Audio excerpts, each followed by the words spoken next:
I looked up the official definition of Requiem. One of them is a hymn, composition, or service for the dead. So the question is, what do you get when the voice of an angel meets the thunderous applause of a Requiem?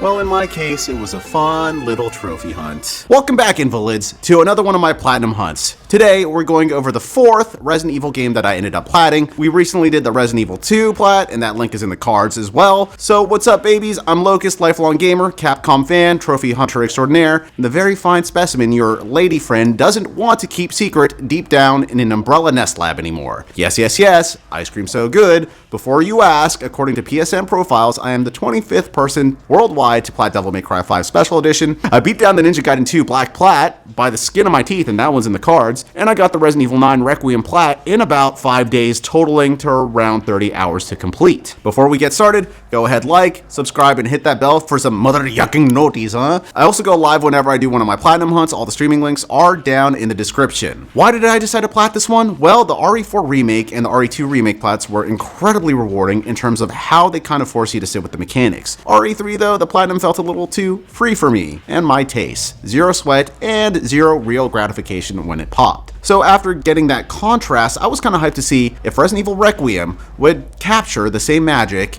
that RE2 and RE4 remake gave me in terms of hunting that elusive platinum trophy. And let's get the show on the road. So before I forget, let's talk about the art of these trophy badges real quick. They're all right. Look, I always judge these things by one single metric. Would I actually put these things up on my wall? But since these are coins, straight up an ode to the coins you scoop throughout the game, it's a pretty cool concept, I'm not gonna lie. So maybe I switch up the metric. Would I actually keep these coins laying around as souvenirs? The only ones that really caught my eye were the Speed Demon. That symmetry is just so damn nice, I'm not gonna lie. And the Platinum Trophy Requiem, because I'm a straight up sucker for Art Nouveau. Other than that, I think I kind of liked Resident Evil 2 Remake's trophies a whole lot more. For our first playthrough, we decided to start off playing Standard Classic mode. We kick off playing as Grace, but the first trophy doesn't pop until I'm hit with some serious deja vu, getting flashbacks to another Resident Evil game with a very similar title, just the number flipped. Yeah, Resident Evil 6, I'm looking at you and your damn near series side looking mug.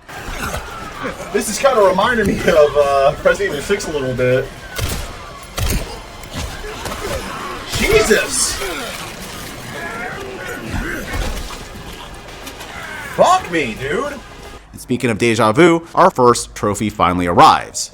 Deja vu. A little later, while I'm enjoying the feng shui of this absolute mental institution, I decide to save with an ink ribbon. You know, the old-fashioned way. Well, after absorbing some trauma, it's time to start traumatizing other people. These absolute freaks were clearly raised on Sir Frederick Durst, and they do not get to skin my pretty ass raw with a chainsaw. For some reason, the game didn't even let me pick up the chainsaw right away, and it kind of gave me a boo-boo. Despite that, looks like I might break something tonight because I am feeling untouchable.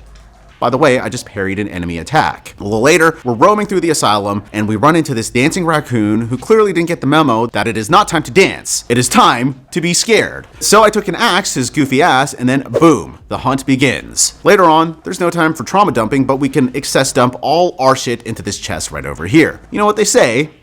Out of sight, out of mind. A little later, my monkey brain doesn't understand how this puzzle works for shit. As you can see, something that should have taken a minimum of 1 step took my dumbass 31 steps instead. Hey, I've never been scientifically minded, but we did get the science trophy. Soon thereafter, we collected enough blood in the blood collector to craft us some handgun ammo. It's almost like a positive feedback loop, a beautiful byproduct of the power of blood. Anyways, I accidentally overshot the drugs on this poor bastard laid out on the floor over here. Turns out it was a little bit of a fatal dose. But you know, this chef had been serving way too much blood for the residents of the asylum, so I figured it was time to pay the favor back. I surprised him with a hemolytic injector, and let me tell ya, he could barely contain his excitement. I suppose it's time if anybody else wants some of the goods, I'd say, order up. Soon thereafter, I was just minding my business, walking around the manor when I guess my very presence made people want to fight each other.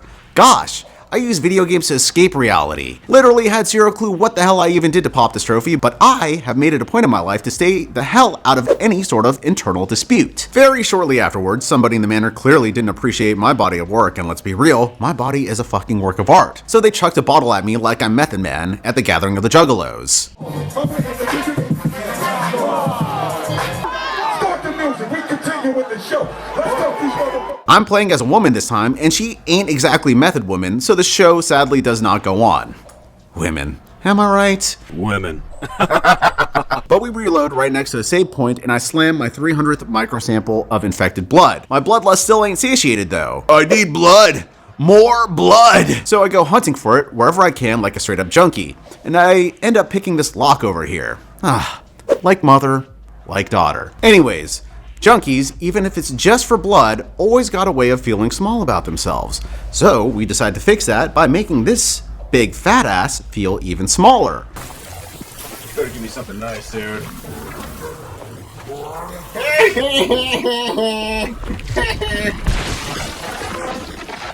Man, the body really is keeping the score with this guy, huh? David and Goliath are so 2020. Let's Netflix this bitch and call it Grace and the Goliath now. We end the night by plunging into the deepest, darkest hole I can think of, and no, this time you don't gotta give your mom dirty looks. Though, this would be her first descent into darkness. And that wraps up our first session of our first playthrough. The game is addicting, but I gotta get some sleep, man. Apparently, Grace ruined this guy's face over here a bit earlier. I mean, everyone's got their own standards, but this guy was looking proper chopped, so when it was finally time for Leon to do his thing, we shot him in the kneecaps, gave him a swift kick straight to the face, and chop chop, baby! Leon got himself tickets to the opera, but he decided to end the show on a high note! Because truly, there was zero time to sit back and enjoy the deadly duet. A little later, we decide to bounce from the manor and make a wild prediction about Grace's story arc.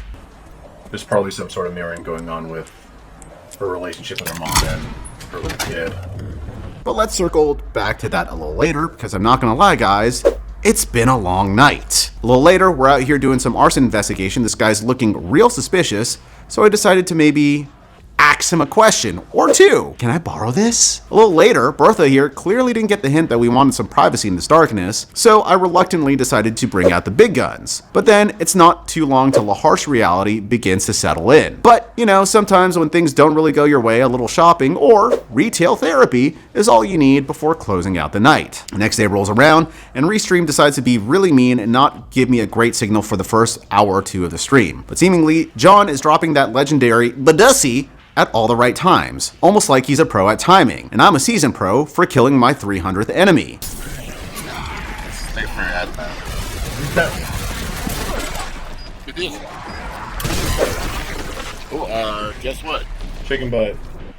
Would you like to drop a Badussi in my live streams? I invite you to join the Discord. Links in the description. A little later, I get my ducks in a row, 3 of them specifically, and with just one shot from the Requiem, man, oh man, that gun really does give you a bang for your buck, doesn't it? Soon thereafter, we use the suspended platform and we kick a couple zombies off of it. They, like most things, including myself, can't defy gravity, and we are most certainly going down. Soon thereafter, we're jaunting on our motorcycle, and Victor thinks he's Wile E. Coyote up to another one of his tricks that we abruptly put a stop to. Given his behavior, I'm pretty sure we gave him some road rage. Well, it's time to return to where it all started that one fateful night.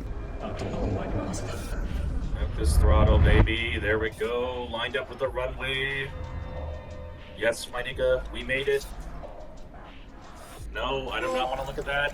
Okay, there we go. As Lucas so eloquently said, we made it. And with that, the hero returns. Soon thereafter, we run into a very old friend. I decide to ask him if he remembers me. And in his own way, I think he said, I remember you.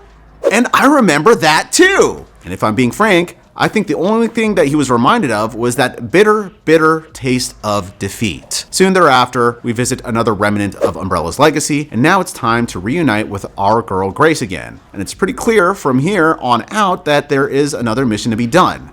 The final mission. We, the first time around, decide to do the garbage ending, but that doesn't really deter from the fact that I am a resolute agent, a rising agent, but still somehow a rookie agent all in one. Well, luckily the game allows you to start at the decision again. We beat Victor's first form without a handy dandy rocket launcher that he, Victor, for some reason, decided to defy tradition and not drop us for the first go-around. And to make things worse, he returns as a nemesis, which we put down for good, giving us all hope and Requiem. But hey, will you look at that? The pictures over here are literally parallel to each other, confirming my hunch from 2 nights ago. That's enough for a night, I'd say. Next day starts off with the game acknowledging that I am in fact a master craftsman for crafting every possible item with Leon. You know, sometimes you gotta give credit where credit is due, even if that credit comes from earning 200,000 credits in a work of fiction. Go get that bag, King. Y'all know me from the Armored Core 6 Platinum run that I am already the Ichiban gamer, so naturally when I open up the BSAA containers,